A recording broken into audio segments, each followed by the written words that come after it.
أعوذ بالله من الشيطان الرجيم. بسم الله الرحمن الرحيم. واذكر في الكتاب مريم إذ انتبذت من أهلها مكانا شرقيا فاتخذت من دونهم حجابا فأرسلنا إليها روحنا فتمثل لها بشرا سويا قالت إني أعوذ بالرحمن منك إن كنت تقيا قال إنما أنا رسول ربك لأهب لك غلاما زكيا قالت أنى يكون لي غلام ولم يمسسني بشر ولم أك بغيا قال كذلك قال ربك هو علي هين ولنجعله آية للناس ورحمة منا وكان أمرا مقضيا فحملته فانتبذت به مكانا قصيا فأجاءها المخاض إلى جذع النخلة قالت يا ليتني مت قبل هذا وكنت نسيا منسيا فناداها من تحتها ألا تحزني قد جعل ربك تحتك سريا وهزي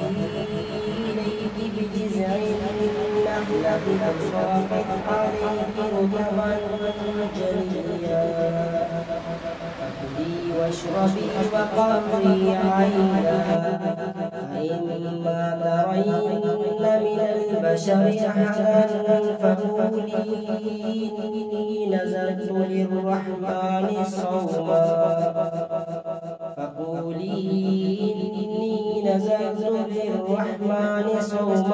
فلن أكلم اليوم إنسيا فأتت به قومها تحمله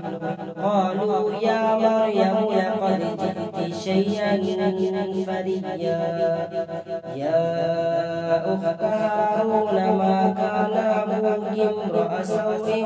وما كانت أمك بغيا فأشارت إليه قالوا كيف نكلم من كان في المهد سبيا قال إني عبد الله آتاني الكتاب وجعلني مباركا أينما كنت وأوصاني بالصلاة والزكاة ما دمت حيا وبرا بوالدتي ولم يجعلني جبارا شقيا والسلام علي يوم ولدت ويوم أموت ويوم أبعث حيا ذلك عيسى بن مريم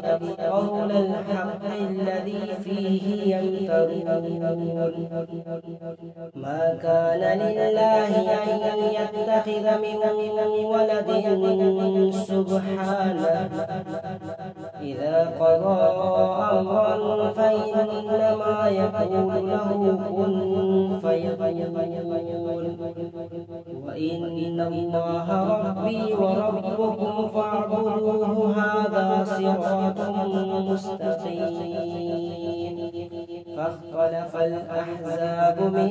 بينهم فويل للذين كفروا من مشهد يوم عظيم أسمع بهم وأبصر يوم يأتوننا لكن الظالمون اليوم في ضلال مبين فأنذرهم يوم الحسرة إذ قضي الأمر وهم في غفلة وهم لا يؤمنون إنا نحن نرث الأرض ومن عليها وإلينا يرجعون. صدق الله العظيم.